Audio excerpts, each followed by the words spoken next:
पहले बात करेंगे हरियाणा कैबिनेट की, क्योंकि हरियाणा कैबिनेट की बैठक आज हुई जिसमें बड़े फैसले लिए गए। हरियाणा सरकार ने लाडो लक्ष्मी योजना का विस्तार कर दिया है। बता दें कि कैबिनेट बैठक में योजना में नई श्रेणियों को जोड़ने पर फैसला जो है वो लिया गया है। इसके साथ ही अच्छे नंबरों से पास होने वाले बच्चों की माताओं को भी 2100 रुपए दिए जाएंगे। इसके अलावा 80% अंक लाने वाले बच्चों की माताओं को 2100 रुपया महीने दिए जाएंगे। कुपोषण ग्रस्त बच्चों की माताओं को भी 2100 रुपए मिलेंगे। कैबिनेट बैठक में आज 6 एजेंडों को मंजूरी सीएम नायब सिंह सैनी की तरफ से दी गई। देश के यशस्वी प्रधानमंत्री आदरणीय नरेंद्र मोदी जी के नेतृत्व में देश में महिला सशक्तिकरण को एक संकल्प के रूप में आगे बढ़ाया गया है। केंद्र सरकार द्वारा महिलाओं को आत्मनिर्भर बनाने के उद्देश्य से शिक्षा, स्वास्थ्य, कौशल विकास और उद्यमिता के क्षेत्र में विशेष योजनाएं शुरू की गई हैं। हरियाणा सरकार भी देश के यशस्वी प्रधानमंत्री आदरणीय नरेंद्र मोदी जी की इस सोच को धरातल पर उतारते हुए राज्य में महिलाओं की भागीदारी और नेतृत्व को सशक्त बना रही है। आदरणीय प्रधानमंत्री जी ने भारत को 2047 तक विकसित राष्ट्र बनाने का ये विजन देश के समक्ष रखा है। इसके लिए उन्होंने ह्यूमन कैपिटल पर भी अभी से कार्य करने की दिशा में प्रतिबद्धता आदरणीय प्रधानमंत्री जी ने जताई है। इस विजन को लागू करते हुए आज की बैठक में ह्यूमन कैपिटल को ध्यान में रखते हुए एक बड़ा निर्णय वो कैबिनेट ने लिया है। राज्य सरकार द्वारा बहनों बेटियों के लिए शुरू की गई दीनदयाल लाडो लक्ष्मी योजना का आज विस्तार किया गया है। इसी कड़ी में सामाजिक विकास के साथ जोड़ते हुए दीनदयाल लाडो लक्ष्मी योजना में कुछ नई श्रेणियों को आज इसमें जोड़ा गया है। वर्तमान में जिन परिवारों की वार्षिक आय 1 लाख रुपए से कम है, उन परिवारों की महिलाओं को हमने जो बात कही थी 2100 रुपए का लाभ दिया जा रहा है। अब यह लाभ ऐसी महिलाओं को भी दिया जाएगा जिनके बच्चे 10वीं 12वीं कक्षा में 80% से ज्यादा नंबर लेकर के आए हैं। इसके अंदर उन बहनों को भी जोड़ा गया, क्योंकि बच्चे को आगे बढ़ाने में मां का बहुत बड़ा हाथ होता है। वो मेहनत करती है, मेहनत करके बच्चे को आगे बढ़ाती है, उसको पढ़ाती है, और बच्चा जब मेहनत करता है, नंबर लेकर के आता है, उसमें मां का बड़ा अहम योगदान होता है। और हमने निर्णय किया है कि ऐसी उन माताओं को भी हम इस योजना के साथ जोड़ेंगे, उनको भी 2100 रुपया हम देंगे। भारत सरकार के ऐसे निपुण मिशन के तहत ग्रेड लेवल प्रोफिशिएंसी प्राप्त की है, और जिनके बच्चे कुपोषण या अनीमिया से ग्रसित हैं, वे स्वस्थ होकर ग्रीन जोन में आ गए हैं। जिस मां ने उन बच्चों को उससे बाहर निकाला है मेहनत करके, उन माताओं को भी इस योजना के साथ जोड़ने का फैसला लिया है, बशर्ते कि ऐसी महिलाओं की पारिवारिक आय सालाना चाहे 1,80,000 रुपए है, उन सब महिलाओं को इसके अंदर जोड़ा गया है। और उसमें एक कंडीशन भी लगी है कि उनके 3 बच्चे होने जरूरी है। 3 से ज्यादा अगर बच्चे होंगे तो उनको इसका लाभ नहीं मिलेगा, इस लाभ से बाहर होंगे। इसके साथ ही महिलाओं व उनके परिवार को आर्थिक रूप से सशक्त बनाने के लिए भी एक नई पहल शुरू की गई है। जैसा मैंने बताया है कि वर्तमान में 2100 रुपये की राशि बहन बेटियों के खातों में सीधी जा रही है। अब इस राशि में से हमने ये निर्णय किया है कि 1100 रुपये तो सीधे महिलाओं के खाते में जाएंगे, उनको सीधे मिलेंगे, और 1000 रुपये की राशि सरकार रेकरिंग डिपॉजिट, फिक्स्ड डिपॉजिट कराएगी।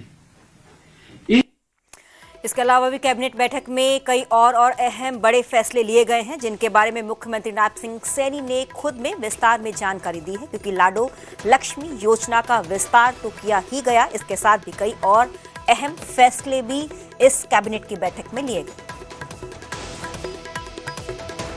इस डिपॉजिट का पैसा ब्याज सहित बहनों के पास पहुंचेगा, उनको मिलेगा। इसका एक SMS उनके महिला को हर माह जाएगा। अगर लाभार्थी की असामयिक मृत्यु पर उसके नॉमिनी को यह राशि तुरंत प्रदान की जाएगी, यह भी इसमें प्रावधान किया गया है। और क्योंकि बहनों को कोई भी काम करना है तो उसमें उसको लाभ मिलेगा। इसके अलावा योजना को और अधिक पारदर्शी बनाने के लिए लाभार्थियों की सूची को ग्राम सभाओं में वहां रखा जाएगा। कोई छूट गया है उसको इसमें जोड़ा जाएगा, किसी ने आपत्ति दर्ज कर दी है उसको बाहर किया जाएगा।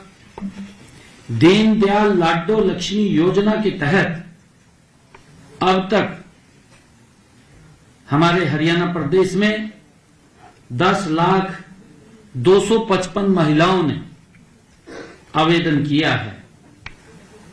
इनमें से 8 लाख महिलाओं को सहायता राशि भी प्रदान की जा रही है, क्योंकि उनको वह भी वेरीफाई करना है, क्योंकि हर रोज लगभग 3000-4000 महिलाएं इसमें आवेदन करती हैं। रजिस्ट्रेशन होता है, फिर उसको वेरीफाई करते हैं।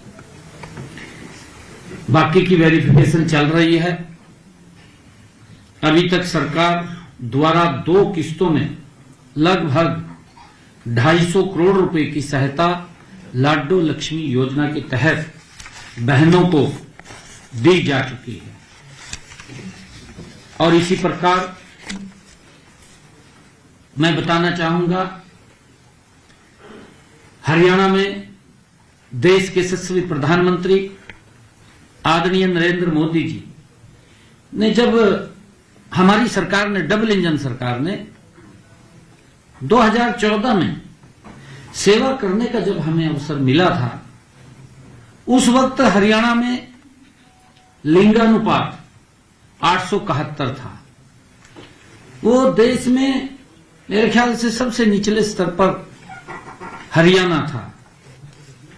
प्रदेश के ऊपर बेटियों के भ्रूण में मारने का सवाल हमेशा एक कलंक के रूप में लगा हुआ था। इसमें सुधार के लिए देश के यशस्वी प्रधानमंत्री आदरणीय मोदी जी ने 2015 में पानीपत से बेटी बचाओ बेटी पढ़ाओ अभियान की शुरुआत की। उसी के परिणाम स्वरूप हरियाणा सरकार द्वारा लगातार इस दिशा में ठोस कदम उठाए गए और लिंगानुपात आज तक के सर्वाधिक आंकड़े 2025 में ये 923 पर पहुंच गया है। 2025 में हरियाणा की सभी गर्भवती महिलाओं का पंजीकरण अनिवार्य कर दिया गया है। उन गर्भवती महिलाओं जिनके पास पहले ही कोई अपनी बेटी है के साथ आशा तथा आंगनवाड़ी वर्कर को सहेली के तौर पर हमने नियुक्त किया है। पिछले दिनों निर्णय किया था। 2025 में 3 गुना बढ़कर कुल मिलाकर के अब 154 पीएनटी तथा गर्भपात संबंधित रेड की गई, जिसके तहत हमने ये कार्रवाई करते हुए 41 केमिस्ट शॉप तथा 395 गर्भपात केंद्र बंद कराए गए हैं। 2025 में एनटीपी एक्ट के तहत 114 एफआईआर की गई, 83 चार्जशीट कोर्ट में दायर की गई। साथियों, जैसा मैंने कहा है कि इस कॉन्फ्रेंस में आप सभी पत्रकार छायाकार बंधुओं का हार्दिक स्वागत, नववर्ष की हार्दिक बधाई, शुभकामनाएं। साथ ही आपके माध्यम से प्रदेशवासियों को भी नववर्ष 2026 की बधाई और शुभकामनाएं देते हुए यह नववर्ष सबके लिए सुख समृद्धि और खुशहाली मंगलमय हो, ऐसी कामना के साथ पिछले 1 वर्ष में हरियाणा सरकार ने हरियाणा में हमने सभी वर्गों और सभी क्षेत्रों के समान विकास के लिए अनेक योजनाएं और कार्यक्रम हमने 3 गुना गति से चलाए हैं। हमने पिछले विधानसभा के चुनाव में अपने संकल्प पत्र में 217 में से 54 संकल्पों को 1 वर्ष में ही हमने पूरा कर लिया है। यही नहीं, 163 वादों पर काम प्रगति पर है। हमने बहन बेटियों को आर्थिक और सामाजिक सुरक्षा प्रदान करने के लिए दीनदयाल लाडो लक्ष्मी योजना, पहले ही बजट में हमने 5,000 करोड़ रुपए का प्रावधान किया था। 25 सितंबर को हमने दीनदयाल लाडो लक्ष्मी ऐप का लॉन्च किया था और 1 नवंबर से हमने बहनों के खाते में पहली किस्त पहुंचाने का काम किया था।